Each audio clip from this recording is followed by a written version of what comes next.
All right, so there's only one place that I go on the road to conduct interviews at Rhythm Changes, and it is beautiful Nanaimo, BC. I am very happy to be hosted by two wonderful musicians who I just met, Sarah Leroux and Ryan Bennett. So Ryan, thanks for having me over here, and thanks you guys for your hospitality already in Nanaimo. It's awesome to meet you. Thank you for coming down. Thank you so much. It's summertime. This is a good time to catch people when they're back from doing other things. Sarah, I know that you just sang at Pagliacci's in Victoria a couple nights ago, right? How was that? Who'd you play with? Yeah, I played with Andrew Janison on guitar, just duo, and it was a nice night. Yeah. Nice. That's a small restaurant kind of venue, or I don't know if I've actually been there. What's it like there? Yeah, it's an Italian restaurant, and usually it's pretty packed. Like, they're a popular restaurant, downtown. So we had a lot of people, and it's quite, a tight space too. But yeah, great music, great people. And then Ryan, you play drums and also guitar, and there's kind of maybe parallel stories there. But you haven't played, this is pure vacation mode, right? Yes, I happen to not have any gigs this time. I happen to just come on a nice vacation. We're here for about just over 2 weeks, and we're just in the last few days here. I understand that you saw the previous person that I traveled to Nanaimo to interview, Sarah Stevenson, that you might have would that have been at Pags that you were there, or did you cross paths somewhere else? We were here at Piper's Lagoon. Nice. We had a nice little hanging out visit. Little picnic. Yeah. Montreal-based artists coming back to the West Coast to hang out. Yeah. So about Montreal, I mean, it's been many years since I've gone there. I haven't been there since Rhythm Changes started. So that's long overdue. I was looking at the timelines of when you both went there, and it sounds like you both arrived in Montreal around 2022, Sarah coming from Quebec City and Ryan coming from here, from Vancouver Island. And you both had grad recitals recently. So I thought maybe that would be a fun place to start and get into the McGill chapter. So let's start with the more recent one. Sarah, you just did this year, right? You did a bachelor's recital at McGill. So maybe you could talk about what you played or who you played with. I'd like to hear a little bit about that. Yeah, for sure. I had my final recital at the end of April, which was like, the end of my bachelor. And it was like, the summit of like my work and everything. And I played quartet for most of my recital, and then quintet at some point for the end. I played with Mason Jeffrey Uff, a pride player from Ottawa. I played with Matthew Halloran, too, on the piano. I played with, Ryan Bennett, of course.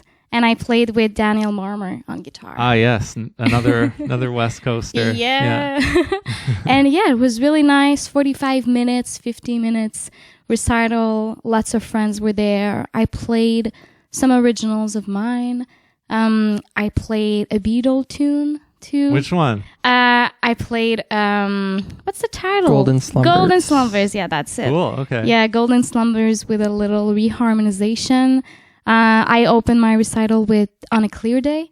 Nice. Yeah, and I ended with Bye Bye Blackbird. I did like a medley of like 2 musical songs that I really like. One by Sondheim. And the other one was Sarah, the tune Sarah, and that was the goal, to have a song with my name, Yeah. But I put them both together, and I had a lot of fun arranging them. Yeah.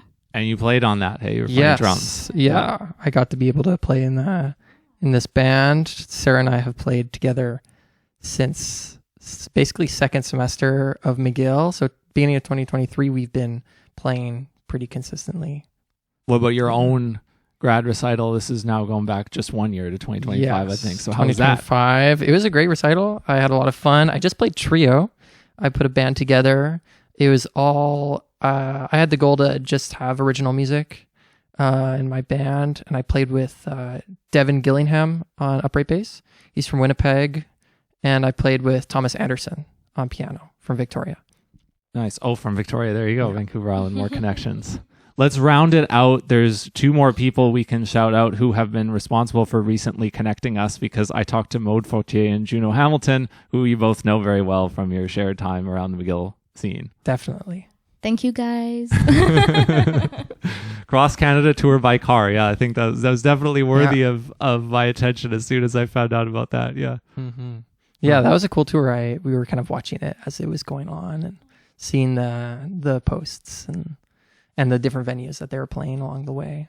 Yeah. It's exciting because we were studying at the same time as Maude, you know. She was in our composition classes, improv classes, and it's just nice. We were in improv class together. Yeah. I think she had been there a year before me, but I had skipped some first year classes, so I ended up in the same improv class as Maude and played a lot with Juno. We were kind of there at the same time and in around the same year. And it was nice because she was like in her album. You know, I remember in composition class, she just like shared one of the song, and I remember Réverbère, and you know, it ended on the album, so it was so nice to kind of be a part of the process in a sense. That you have a view of it that is kind of special. Yeah. That's another person in the circle of friends. We will talk about McGill too, probably, but maybe we could touch a bit on both of your journeys prior to getting there. I could start with you, Sarah, because maybe there are some things that I recall from talking with Maude that maybe you would feel similarly to, where she was talking about the English language showing up and being a francophone and like learning English. Is this something that you did as well, learning English upon arrival in Montreal? Because Quebec City, I imagine you're a first language francophone, and maybe you didn't have to speak English all the time until you arrived there. I did not. No, I had like, you know, let's go back. Like I'm like maybe 5, 6 trying to learn English at school, and it wasn't the best. You know, it was tough a bit. And then as you grow older, you know, with your friends, you talk Franglish sometimes. Yeah. You know, a lot of that and slangs. It's very much like a Montreal, Quebec City thing. Yeah. And yeah, like my best friend is really good in English, and that was kind of inspiring to me. And she went to Cégep. You know Cégep? Is like after high school thing that you do in Quebec? Yeah. It's in between high school and college. And she went just in English, and I was like, oh, wow. Oh, you can choose? We can do that. Yeah. We can do that. And I was really surprised. And then I was looking, you know, to move to Montreal. I wanted to have a new change of scenery, I would say. And I was like, I could try for McGill, you know. I could try. Will I get in? I don't know, but let's just do it, you know. And then I got in, and I was like, okay, we're gonna do English. Let's go. Yeah. So for sure, like the first semester was hard. It was difficult. It was a challenge. You know, and often my friends would help me, you know, correct me and everything. But after that, I'll say that like second semester was definitely better, I feel like. And then, you know, many years have passed and it's better since. But, you know, still to this day, you correct me sometimes. Like my English is not... And she corrects me. Yeah. Yeah, like it's not perfect, but I'm getting by and I'm able to, you know, lead a band in English. Well, I think your English is great. So. Thank you. Thank you. No question about that. Yeah. Because there's 3 universities in Quebec that are Anglophone. And Concordia, McGill. Yeah. And and it's in Sherbrooke. Bishops. Okay. Yeah, Bishop. That's that's another. That's the smallest. It's quite small one in Sherbrooke. I think they only have some odd, like less than 5,000 students, but they teach in English. Is there like cégeps as well that are Anglophone? Well, as I said, my best friend, she went to St. Lawrence College in Quebec City. But aside from that, maybe, I don't know. There's more in Montreal. Yeah, Montreal for sure. Like in Montreal, there's a few. There's quite a few cégeps that are Anglophone. Yeah. You were already having opportunities to sing jazz before you came down to Montreal. Yeah. I did my cégep degree in 3 years, and it's called a technique. And like with that, I don't necessarily have to go to college after that. I'm technically like ready to go, on the scene, but I wanted to explore more and go further with that. And I did it in pop and in jazz. And I already I always had, a love for jazz that comes from my father. He was a clarinet player, and he did it in the army band. And it's really, really funny because I learned not so long ago, a year ago, that Maud's dad. That's okay. Yeah. I know. Maud's dad is a clarinet player in the army, and our dads were playing next to each other for many, many years, even decades. So that's really funny. But you didn't know. I didn't know, no. Wow. And I talked to Maud, and she told me, and I was like, "What? That's crazy." Yeah. That is crazy. Similar backgrounds. Yeah. Yeah. So then, Ryan, in your background, we were just talking on the way here that you're born and raised on Vancouver Island, born in Nanaimo, raised in Port Alberni. And then you go from there to Montreal to study at McGill. Yeah, big change. Big one, yeah. Yeah, I was born in Nanaimo, but grew up mostly in Port Alberni. A lot of my family were around music. My uncle's a professional musician, and other parts of my family all play music. They all listen to a lot of music. So I grew up going to concerts in Vancouver.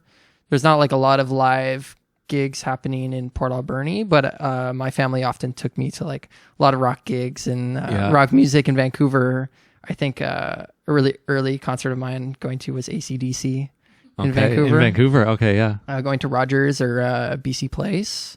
Yeah. And I played a lot of instruments growing up. I started on piano really young because my dad's a pianist.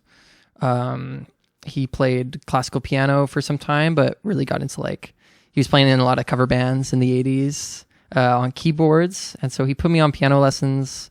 I didn't really like it. It was just kind of something I was placed into. And then when I was around 8, they were like, okay, let's just give him another instrument and not do anything. Just let me play with it. So I remember when I was 8, it was Christmas and I was given a guitar instead. And I just ended up really enjoying it because at that time I started listening to music consciously. I remember listening to a lot of Queen growing up, a lot of other similar kind of bands that my family listened to. So really hooked onto that. A few months later, I was asking my parents for lessons. So that was a good sign. And then, I was a guitar player for many years into middle school, high school. I had some really amazing opportunities to play in different bands with other musicians who were also really good. There was a coach in Port Alberni who kind of got a bunch of talent together and placed us in a studio together and allowed us to do a lot of gigs and recording opportunities. And for Port Alberni, it was a really great thing. You got to record and play with other people or amongst yourselves? Yeah, well, amongst ourselves, I had this, there was this band that I played in, and we basically had this coach who paid for our space, and paid for, eventually when we were writing original music, ended up paying for us to be able to record. So we made a whole album together. And I was 16 years old, so that was a really great opportunity. And we were able to play on some cool things. I ended up opening a couple sets for Said the Whale. All right, yeah. I can picture when this was probably, you were doing that because you're a little younger than me. You're probably doing it around the time that I was in my early 20s, and they were pretty popular. Yeah, they came out with their album Cascadia. Yeah, and I really loved that one. And they did this contest for young artists in the Lower Mainland, but then we submitted, even though in the fine print it said only Lower Mainland, Lower, Vancouver, yeah, specifically, not Vancouver and they didn't say Island, Vancouver Island, but we submitted, and they were like, okay, we liked you a lot, and so we're playing a couple gigs. We played in Campbell River at the Tidemark Theater, and we played in the Port Theater here in the Nanaimo, and they wanted us to hop on to the opening act. And so that was this was 2019. So this was the last summer of a lot of gigging happening.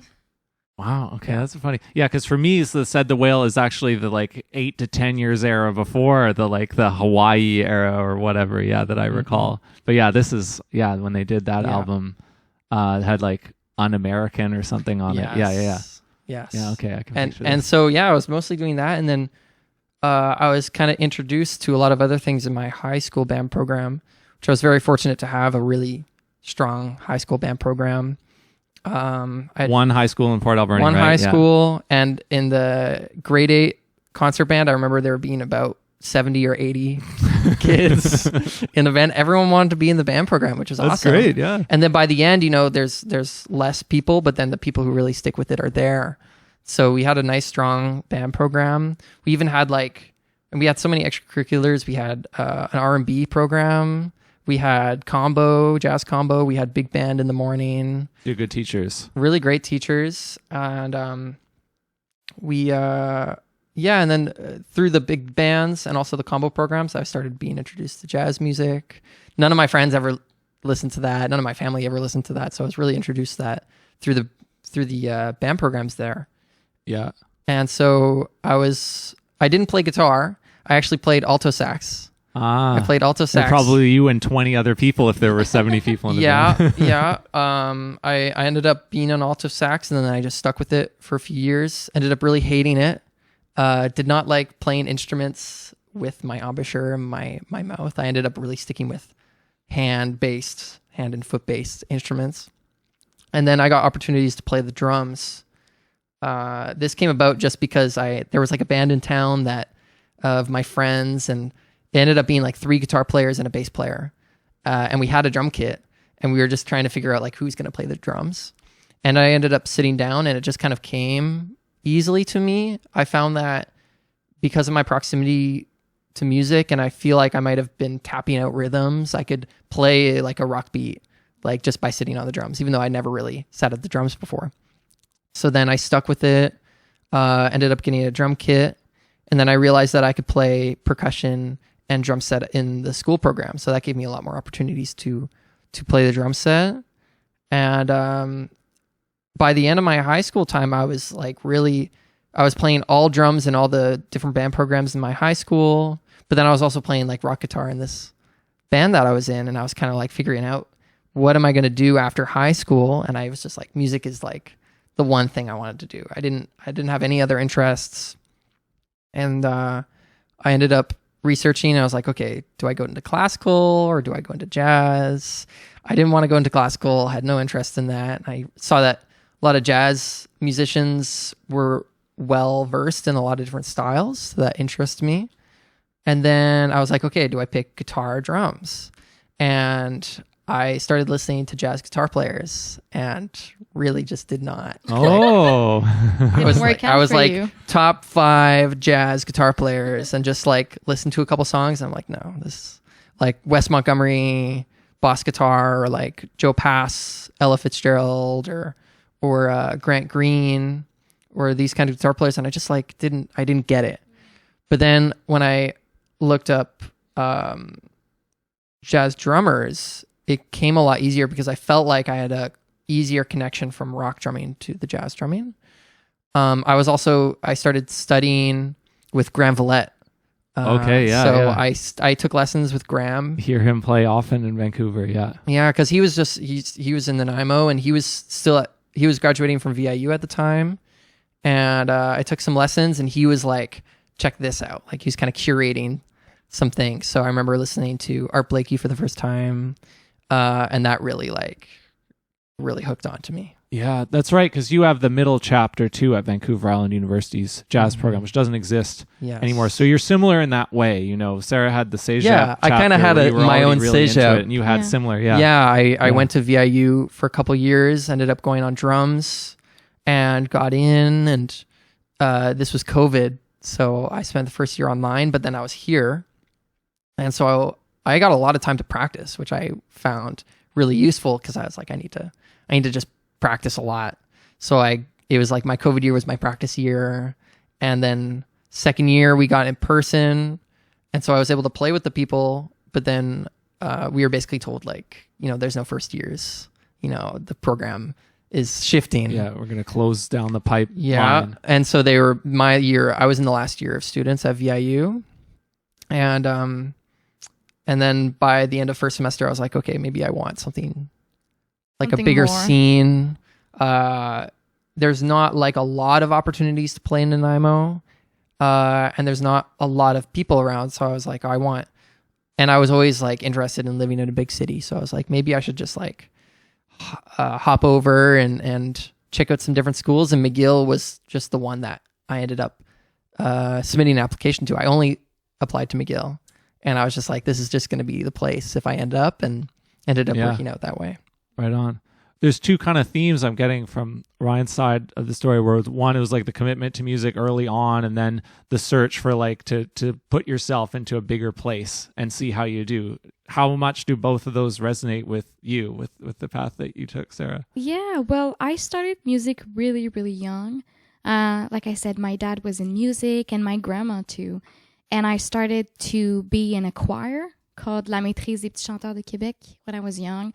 And I did like, I learned a lot of instruments, and like I knew from the beginning that I really wanted to do music, but I don't know if I wanted to do it as a career or anything, I just always continued to do it. And yeah, I had high school and I continued, and I did a lot of musicals too. So I said like, maybe that's a sign I should continue and try, what was the second thing? The second thing, like to want to put yourself into a bigger place. Oh, like, yeah. To arrive in Montreal, yeah. I feel like, to move, we were talking about it like earlier this week. And for me, it's kind of crazy to move like all, over the country. For me, it was a big leap. I know. Absolutely. But a lot of people do that from BC to Quebec to Montreal. And it's like, it's crazy to me, like just moving from Quebec City to Montreal was like a big change. Already felt big, yeah. And it's only like 3 hours away, but it's also like in terms of culture, you got more culture there. Yeah, it's very like bigger international city. And it's bilingual too, so like gotta learn English, be fluent and comfortable. So that was a big change, but I was like, if I want to do music, if I want to do jazz, if I want to do art, I kind of need to go there. Might as well dip the toe into the pond. Yeah, just like get like being able to feel like, in comfort in like finding comfort into the incomfort. You know what I mean? Yeah. So I'll stay with you. I want to hear from both of you about this though, is now to think about when you both, because you both show up at the same time, you don't know each other, in the 2022-23 year, it sounds like, based on the timeline. So when you arrive and when you start meeting people, teachers and friends, and the experience of being there new, fresh for the first time, who were some of those people that appeared for you at that time, and what was that time like? What did it feel like when you first got there and you started studying at McGill? Yeah, it was, for sure, it was an interesting time. You arrive and you don't know anyone, but I cling on to these like, really wonderful teachers. I studied in my first year with Sienna Dolan. Really great. Who's a VIU alumni. Yeah. Right? Yeah. Also, yeah. From Dawson Creek, I believe. Nice. Yeah, and I was like, I wanted to study with her because, I've been listening to her music and she sounded so great. And, she was such a warm person, but also she's bilingual and she speaks French. So I thought it could be a great transition also. But I was also, interested in studying with Camille Thurman too, and Renee Lee, of course. So I ended up doing all of that. But I was really happy to meet, people from like all over Canada and the US and other countries too. I started to hang out with Ryan, pretty much like at the end of first semester, I would say. Yeah, getting into beginning of second semester. Yeah, and Mason was in my first combo too. So like the first jazz combo you in, it's Ira Coleman who like put us all together, and we did like a little jam at the first. It was like a first year jam. Yeah, and then he like put us like in pairs and like in combos. The first combo was chosen for us. Yeah, and we weren't together in the first combo, but the second semester I picked out my players, and I was like, I want to play with this guy. So, and with Matiska B. Hurtig too. I wanted to play with him. Griffin Linklater. Who's from East Van. Yeah, and Sam Baggs. Who's from the island too. So a lot of BC people. Actually, it's a BC band. Actually, it's a BC band plus a Kip girl. So that's true. Yeah. So do you have a specific memory of when you two met? Yes. The jam. You do? Okay, yes. Oh yeah, the jam. Yeah. We played together. So yeah, the first time was when we had the jam, and we met each other, and Ira was just like, okay, who wants to play? Yeah, who wants to play? Like let's play some tunes, and everyone was like kind of looking at each other, and I was probably like the first one to just say like, okay, I'll go up. I went too. I was really eager at the time. I had a good amount of experience. So I feel like I felt more comfortable doing that. At that time, I had gotten a lot more confident in myself. I know there's a lot of people who are either going into a lot of people who are going into that jam, like, who's the first time that they're in an institution of music, other than like the Cégep people who are from Quebec. And so, yeah, we went up together. I remember we played It Could Happen to You. A classic. And it clicked really well. It worked. And I had a great time. Yeah, it was really cool. Yeah. Because then, a semester later, then you form the band when you get to Yeah. I actually, this is a funny story. I actually thought he hated me at some point. We started to hang out with Griffin, and we were like this trio together. And every time, because Griffin is really great in French. Like, he did another degree in classical guitar at McGill before. So he was in Montreal for some time and learned to speak French really well. And like, he has the Keb accent. Like, it's perfect. My mom thought he was Keb. Yeah, I was going to say, maybe you wouldn't know. Yeah. Yeah. But then we started to hang out, and then this guy would be really silent. I would be like, what's up with that? Like, I asked him to be in my combo. Like, what's going on? And I don't know. I thought he didn't like me, but then I guess... I guess he did. Yeah. Yeah. Yeah.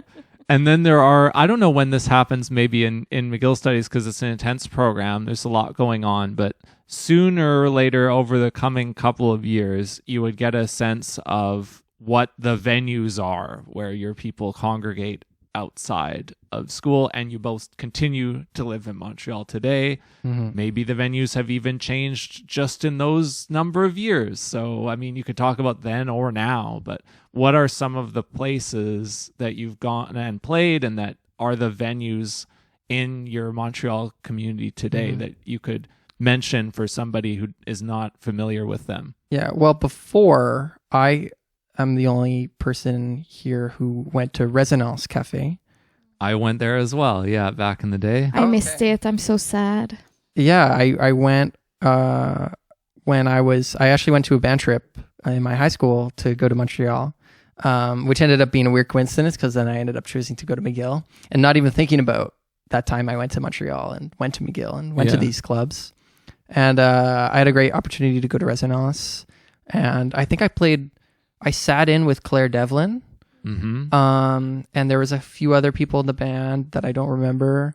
And I remember the only tune I knew by the name was So What at that time. So we played So What, and I thought that was a really cool venue. But then, over COVID, it shut down. And by the time I got there, it wasn't around.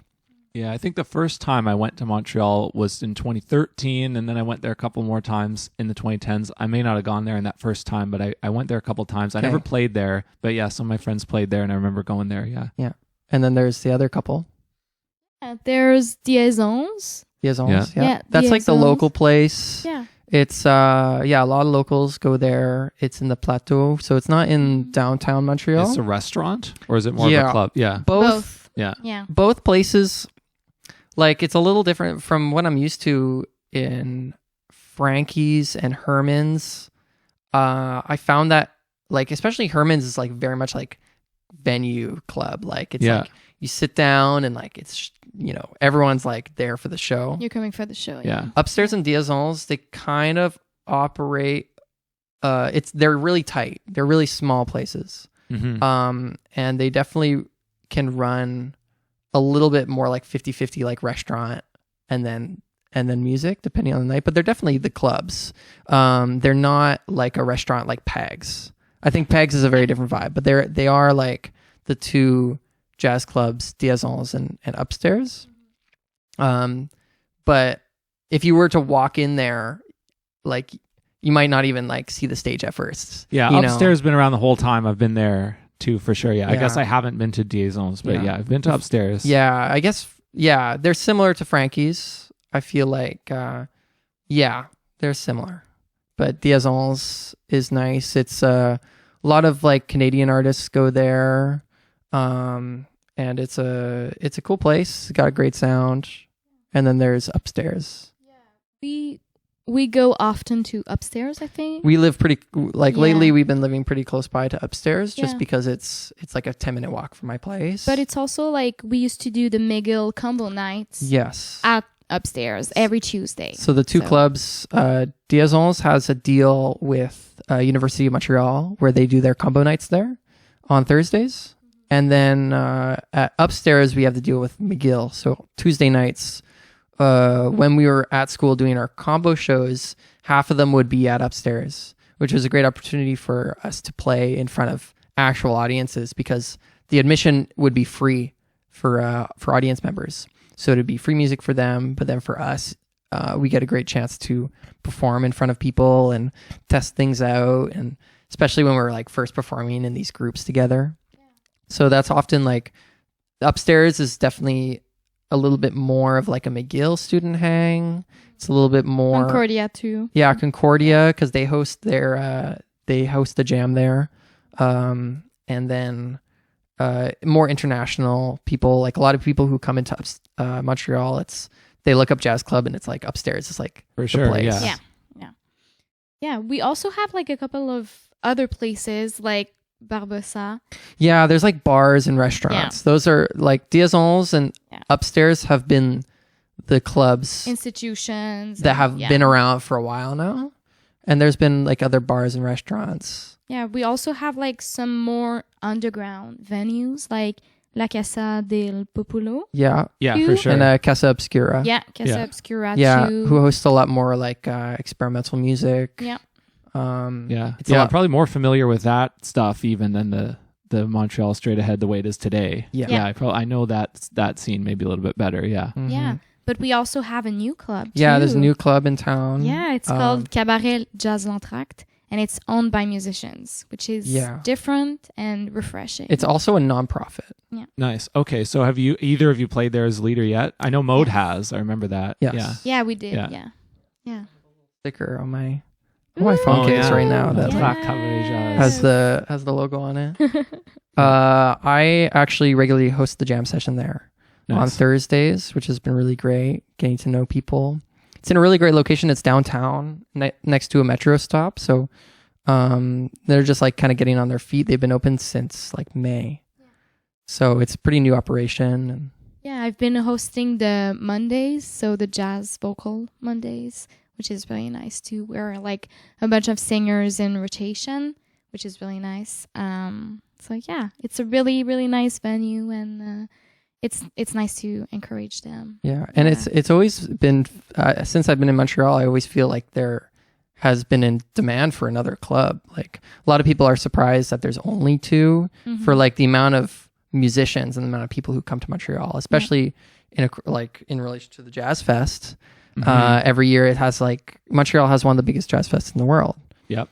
So having another club is at least optimistic in terms of like post-COVID expansion of opportunities and places to see live music regularly. Yeah, it's also like a bunch of places closed after COVID, so we kind of needed that too. You know, as you said, like a lot of players, a lot of people, and sometimes, maybe missing the opportunities to play in front of an audience. So, and especially at a club, because there's like restaurant and hotel gigs and cocktail. And they're a different vibe, but to have like a club setting where you're playing in front of people who are listening to you, there's like a good 3 rows of chairs in front of the stage facing us. It's nice to have that be an opportunity as well in Montreal.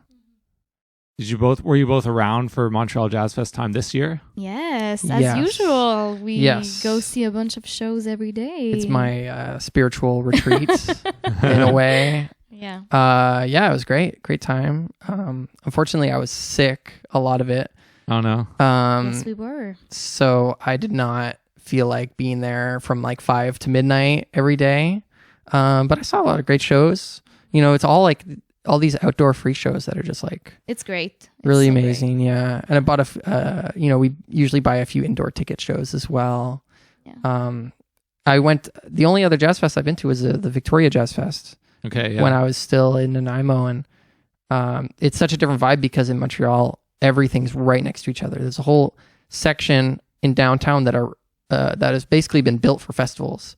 And all the stages, there's like 5 free venues all happening like at the same time that you can walk to, you know, like it's a 5-minute walk away. They are in rotation too. Yeah, and so like from 5 to midnight, I'm just like running between all these different sets to go catch. I've seen some really cool bands there. Mm-hmm. Who are some of the people that you saw this year or other years that you shout out? Ooh, we've seen Cécile McLaurin-Salvant. Oh, yes. Nice. Yeah. That was really a nice show, and with her new album, like the set was like going everywhere. It was wonderful. Is this the new album that's the orchestral thing that's... Exactly. Yeah, with Darcy that, James Argue? Yeah. That, but also Oh Snap. Oh, yeah. That That also this year too? Yeah, oh, wow. yeah. What a year. Yeah, so she did a lot of songs, but also I really like that she did a bunch of tunes in French too. She did a lot of Francophone repertoire for the Montreal set. And the whole time she was speaking in French too in between songs, which was really nice. The night before... We saw Sullivan Fortner. Yeah. Solo piano. Yeah. And we were like right in front of him. Yeah. Best seats in the house. Yeah. It was divine. Wonderful. We ended up seeing Julian Lage and Christian McBride. The duo show. That was a really awesome show. Yeah, really nice. I actually got the tickets free. It was just like I had bought a ticket, and Sarah was like, "Oh, I'll pass for this year." And then I knew this guy who like came up to us like the day before, day of, and he was just like, "Oh, I have an extra ticket. Like I got a gig tonight. I can't make it. Like, you want the ticket?" So awesome. Yeah, I saw some really cool shows. A lot of good free shows too. I was trying to think of some of the free show. Oh, there's Skylar Tang. Yeah, we saw Skylar Tang from New York, trumpet player. It was a really great set. Yeah, I saw Diane Reeves a year ago, which was really nice. I went alone on my birthday because my birthday always happens during the Jazz Fest. So it was really nice. We saw your friend too. Yes. Yeah. Byro. Yeah, yes. Alicia. Yeah, it was really nice. From the island. Okay, too. I don't know Alicia. Alicia. I've written about Alicia's music, but I do not know her. So it's a funny story because I met Alicia at CYMC. So I went to Comox Courtney Youth. Yeah, the Courtney Music Camp. Yeah. Music Camp. And I went there, and she was like basically like a camp guidance person with Adam Robertson. And she was at VIU at the time, and I did not click very well with like the other musicians, and so like I was mostly just hanging out with like Adam and Alicia. And then because I knew her when I was applying to VIU, I didn't know any like pianists in Nanaimo, so I asked her to play on my audition. So that's so your great. audition into VIU. Into VIU. Yeah. So I have this great memory of us playing a couple tunes at the VIU audition, and then eventually, you know, when I was at VIU, she moved to the UK, and then I hadn't seen her since, and then she happened to be playing at the Jazz Fest. So and a free show. Yeah, it was a free show, so we better. got to see her play in her band. It was really nice. Yeah, there's another connection that I didn't think of. Yeah, with the VIU. The VIU connections are going to be no more, but yet here we go. We have some of them. Another reason why I went to McGill was a lot of the profs that I was studying with at VIU were at McGill. So like, I was trying to think of who's the sax player? Ben Henriquez? Ben Henriquez. Yeah. And there's oh my God, I'm blanking on like all the names. Brent didn't go to, I studied with Brent Jarvis as well, but Brent didn't go to McGill, I don't believe. But I remember Ben Henriquez talked about McGill, and then I ended up finding out that my teachers at McGill were like in the same combos as Ben at the same time. Yeah. So like teachers like Carlos Jimenez, who's a guitar player in McGill, he was telling me like, oh yeah, we were in combo together. Or this guy Remy Jean Leblanc, who's a bass player. I've heard. I don't know if I've actually heard him live, but I've written about some of his albums, and I think his music's really cool. Yeah. And they played in a band together and like recorded some of Ben's music together. Another prof I remember was Greg Bush, who is a trumpet player who went to McGill a long time ago, who ended up being there at the same time as Alec Walkington, who taught Jody Prosnick. Right. Okay. When she was at McGill. Yeah. So there's a lot of cool connections between like people who come back when they went to McGill, who teach, or they stay. Yeah. And you're staying, both of you, so far. Yeah. So the plan is to stay. We both really like Montreal. Yeah. I feel like we can kind of cultivate a nice local scene there and contribute a lot of great things. I feel like we both have a lot of cool opportunities to play. Yeah, the community is really great too. Like I said, a lot of culture. It's nice that it's bilingual too. But, we were mentioning that before too. It's on the East Coast, so it's near, to Boston, to New York too, to Toronto. So we can play with different people too. It's been really great to just like be able to catch a bus to New York and see a bunch of shows there and spend all of our money. Yep. What are some of the other, now that you've been a while and graduated, like characteristics of the Montreal scene, or how it's feeling as you're settling in and as you're continuing to like grow there and make your careers there? Like, how else would you describe the vibe of what's going on right now? Because I'm just old enough now in my early 30s that I've seen maybe a couple different chapters here in Vancouver, being here, and maybe a time where it didn't feel like there was as much happening, and now there's a time where it does feel like there's a lot happening, but both times have their issues or they have their characteristics, right? So I don't know, was there anything else you would think of or point to about how it's feeling there now that you continue to be there for a couple more years? Yeah, for sure. Well, Montreal is a great place for artists in general. A lot of visual, a lot of theater, a lot of music too, and sometimes it's great, but it can feel a bit saturated, I'd say. In terms of the musicians, there's so many amazing musicians. They're all wanting to play. They're all wanting to play somewhere. So it's kind of hard to book gigs sometimes, because a lot of places like upstairs, they book for quite a while ahead. There's so many great musicians there that sometimes it can be tough. Yeah, it's a saturated market, definitely. Yeah, and also in terms of the pay too. We were having this conversation with Adrian Vidati. Right, yeah. Big fan of Kate Wyatt and Adrian Vidati. Yeah. Great band. And he was our combo instructor at some point, I think 2 years ago. And we would have these really great conversations together, but really, real conversations about what's going on in the city. And, I was having a hard time because I was booking a gig and it was not going to pay a lot. And we're 4 or 5 musicians in a band. And as a leader, I was like, what is my role? How can I find my place too? And he asked me, how much are you getting paid? And I was like, oh, we're getting paid $100 each for 2 sets. And he was like, damn, that's the same amount we were being paid 20 years ago. 90s 30, or 30 years ago. It's really, really tough. But of course, if you refuse by principle, someone else will take the gig. So then the circle continues. Because there's so many musicians who are desperate to play gigs.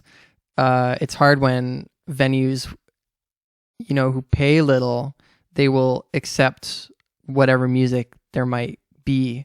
There's a lot of bookers who might not curate what music that happens at their venue. They just want some background music. So a lot of these restaurants, there was one venue that a lot of people played at the beginning of our year, which was a restaurant gig, and it would pay nothing. No, nothing. And it would go by donations. You pass the hat around, and the time that I played there was basically 5 people in the audience, and all friends. And but then now that none of the McGill people play there anymore, they still always have music, and there's a place for that. But then there's also the real clubs in town kind of can operate in a similar way, I find, in that they're still paying the same amount of money. There's always going to be people who want to play it upstairs. want to play at Diazons, so they're never going to have a shortage of great musicians who want to play there. But the pay hasn't seemed to scale along with it's a bit difficult. Inflation and how pay has, at least we've been told by our profs of like what they were being paid 20, 30 years ago. It's kind of hard when we play these gigs where it's like we can only book a gig once every few months, if at most, at these places. And when we play there, it's like we really have to negotiate and fight for more pay at these venues. And that's the challenge. Like, do you say yes to the gig or no by principle? But then at the same time, you know, some of our teachers would say like, take all the gigs, whatever, like, you know, whatever the price is at the end, you know, you got to take the gig. But at the same time, like, I don't know, it's a dilemma. And they're telling you that when you're at quite a young age, probably, the teachers. So there is kind of a case to be made for that. There's a fairness to that where we don't have a career. Like in the same way, it's like, you know, in one way we should be playing as much as possible. But then it's like in 20 years, if I'm still in Montreal, like, am I still going to be playing at the same places that pay the same rate?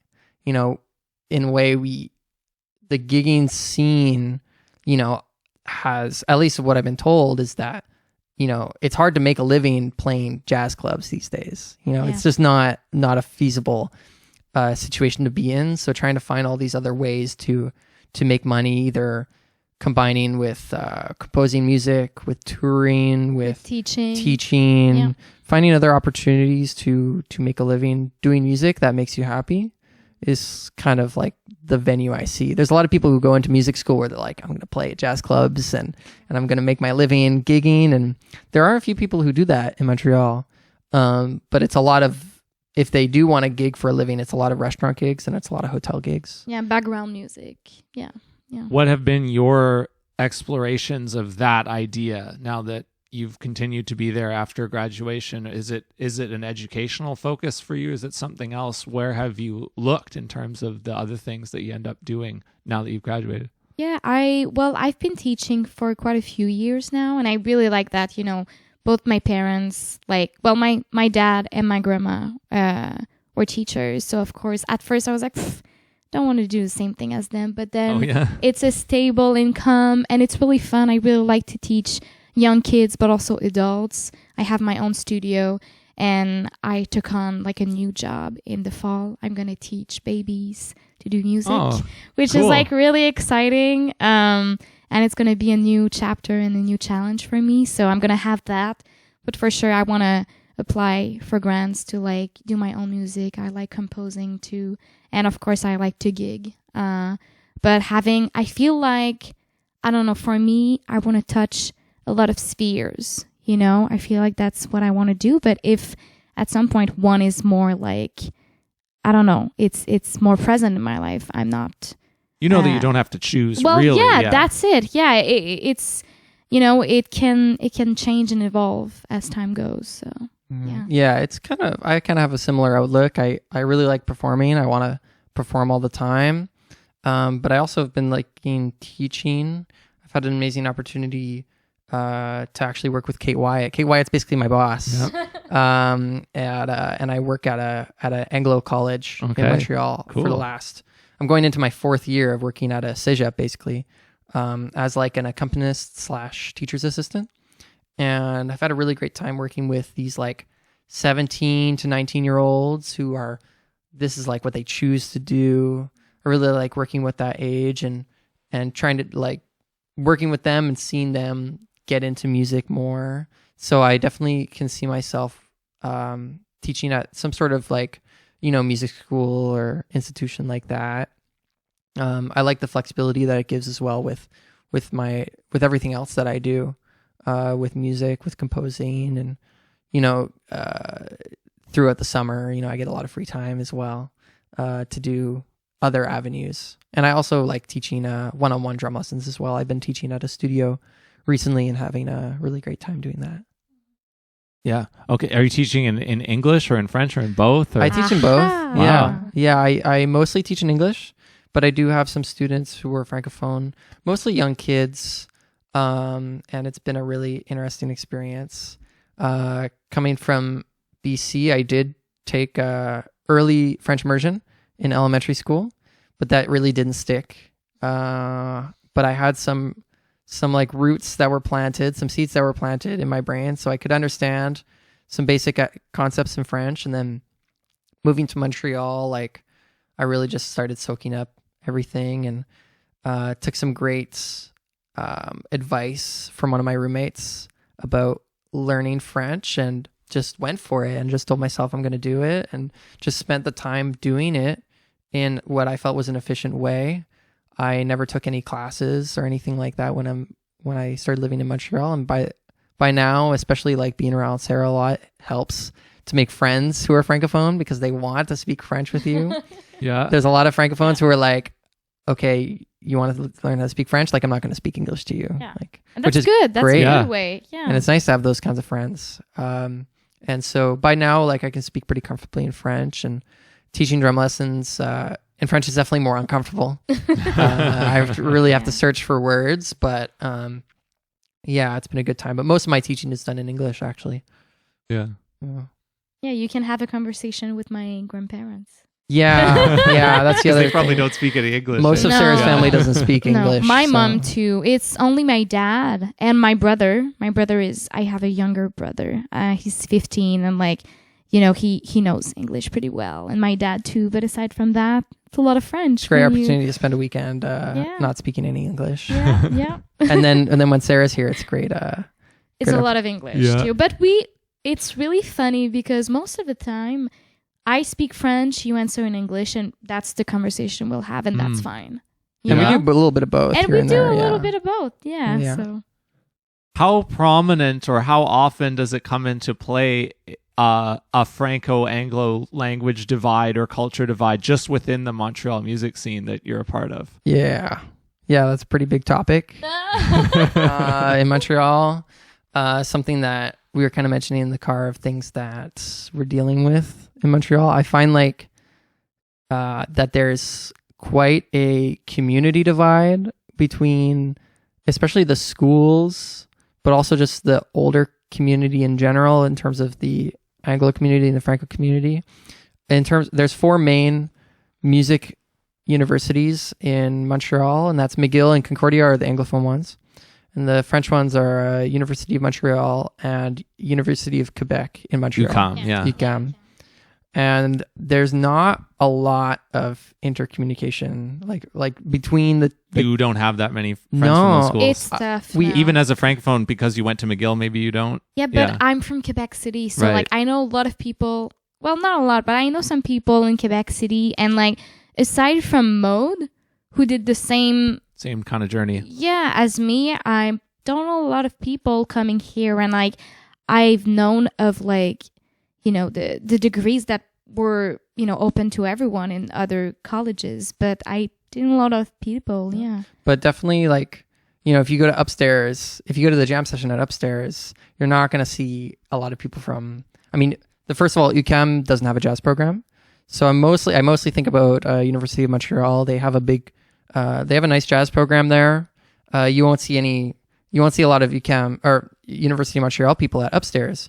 Same thing at Diazons. It's like there's a lot more Francophone people who show up to the jam session there. And there's some intermingling, but like not as much. Or like there's some people who don't even know that the University of Montreal combo night has a jam session on Thursdays. Yeah. Like Huh. I don't think I've known a single Anglophone person who've been to those jam sessions, or even people who have gone to the shows presented at University of Montreal, because they have an amazing theater and host some really amazing shows, but there doesn't seem to be a lot of intermingling between the communities. Yeah, like you know, during all my stay, like for my bachelor, I haven't, like, maybe more with Concordia people because we're closer to them, They're both downtown and they're both Yeah. Anglophone. and both like going at upstairs a lot. But you know, going to Entracte, I recently like talk more with other singers at UDM, which is really nice because I was, you know, we follow each other on Instagram, we see what's going on, but we don't know each other, which is so weird to me. We didn't mention Entracte Yeah. when we were talking about the jazz clubs. You did. Oh, we you talked did. about how it was a We new did thing. the new yeah. thing. Yeah, but yeah. we did. Yeah, we did. But we the did. goal Yeah, we is, did. but the goal is to bring the communities together, Yes. to merge all the, the jazz programs there, So the nice thing about what we're talking about now is that one of the booking agents at L'Entracte went to UDM and he went to McGill. Okay, so he knows a lot of people. Link here, yeah, so I remember with the opening weekends, there was a lot of different groups, which is really nice to see. It was one of the first times I saw at a jazz club where I'm like, here's a bunch of there's a UDM band, there was like an UDM prof band, but then there was like a trio who were really great from McGill with August McKinney leading a trio Rhodes band with Aaron Kim. And recently Julian, from here, and Julian Ferrer. And so it was really cool to see that, there's this place that is giving this like more of just this intermingling between the two communities and opportunities to like share together and play together. And I try to do my part to, even like when I host the jams there, I try and speak a bit in French. I try and talk to everyone and try and get everyone involved, trying to like expand this bubble that I felt while I was at McGill. Yeah. There can be these like bubbles that appear when you're at McGill or when you're at UDM where you really are with these certain people, but I feel like it limits the potential that Montreal has because it's so saturated with these amazing musicians. But it's not necessarily that all these musicians even know each other or that like they all kind of like go to their places. Mm-hmm. So it's nice to be exploring having these more these events and these places that we can meet each other, because there's great musicians from all different places, and Montreal is like great for that too, so we got to take advantage of that. Yeah. Do you think your generation is going to break this ice and that you're going to unite this more, or is it maybe it feels like too big of a task to think about how that would happen? But do you feel like it's moving in a certain direction, that it's getting better? Because you mentioned you've said something about the older side of the community before. Yes. Do you think it's moving in a certain direction over time? The older scene I feel like is pretty like locked into what it's doing. We were mentioning there's a jam that happens along with this website called Sortie Jazz Night. And it was a big event. I went once. It was packed. Yeah, Sarah went once, and it's this huge event with all these like great musicians coming in, but it's Francophone based. And there's not a lot of Anglophones going. And I think I only knew when I went, I knew one Anglophone, but he was really good in French, so he hung around the Francophone crowd. So is this from the French schools, these people? No, this was the older community. Okay, yeah. So this is like an older community crowd, and when I went there's like all these people hanging out, but it's mostly older folks, and a lot of the musicians were mostly older folks. But it was, it's this very like Francophone community that's happening, and it's great because when I went, I got to meet all these great musicians. Mode was even playing when I went. But I got to meet all these great musicians. I got to play with Ariane Racicot. Oh, yeah. I've listened to her music. Yeah, I got to play with Ariane and her bass player, the saxophonist named Elie Lajoie. And it was great because I was like, I would have never met these people if I didn't just take the leap to go to these places.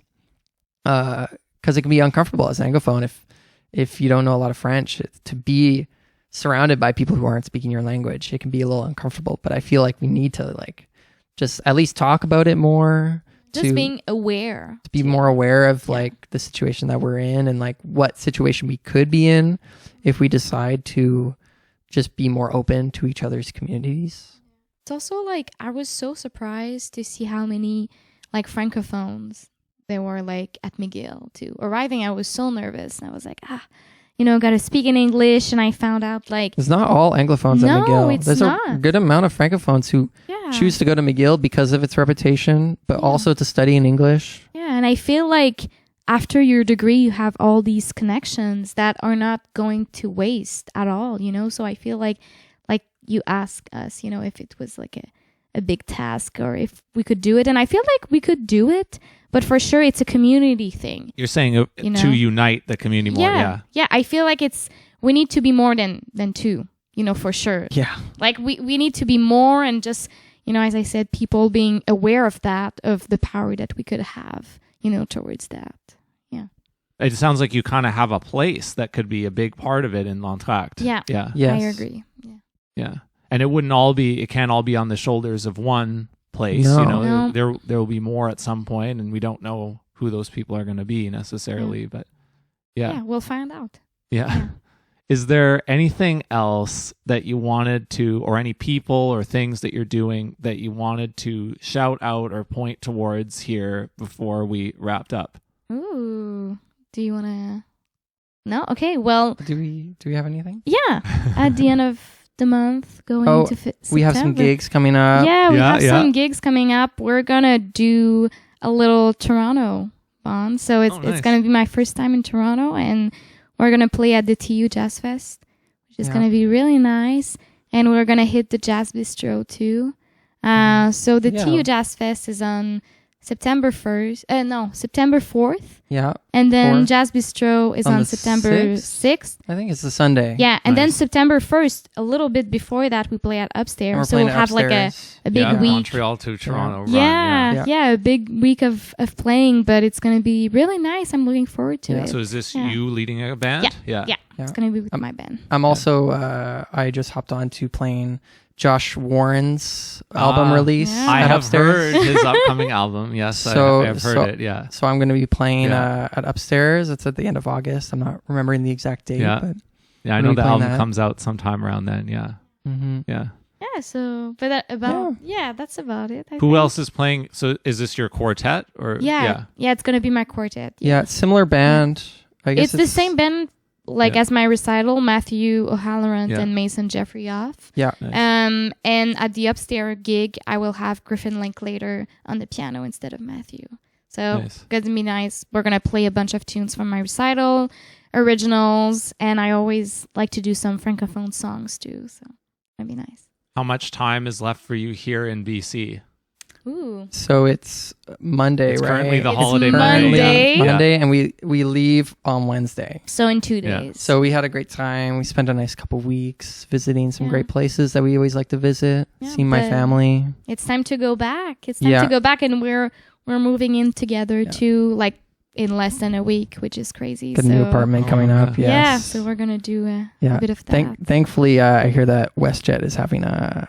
Back on, I think. Yeah, it's back on. Right? Okay, it's back on. I think it's been resolved. Amazing. I think I saw that today. Okay. I'm not totally sure. Well, we're taking Air Canada, so we're I was good. like, we're good. I wasn't too worried. But either way, we're gonna hop onto get a Vancouver to Montreal soon on Wednesday here coming up. Yeah. This trip for you, not a lot of time in Vancouver, but I look forward to a future one where you get to take a little bit more of that into. That's the We goal. would love to. That's the goal for one of our next times. Like last year, we got to spend a day or so in Vancouver, and I really like spending time in Vancouver.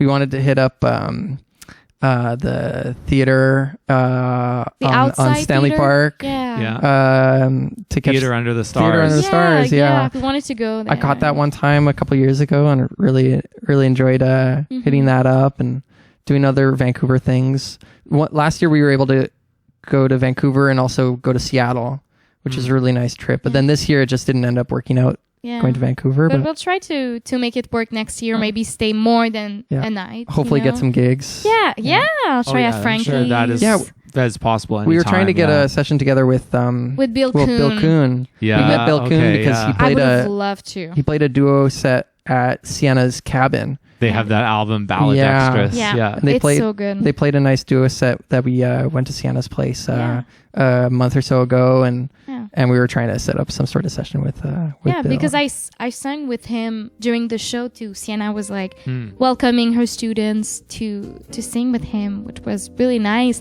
And then after I suggested to do a session, he was like, hit me up, but it won't work this year, sadly. So I hope, hopefully next year we'll try and scout the places to see what we can play in Vancouver. That'd be really nice. Time in Vancouver, yeah. Well, thanks for having me for this chat. It's been so lovely to meet both of you. Yeah. Yeah, thank you. It was wonderful. Thank you for the invitation. Yeah.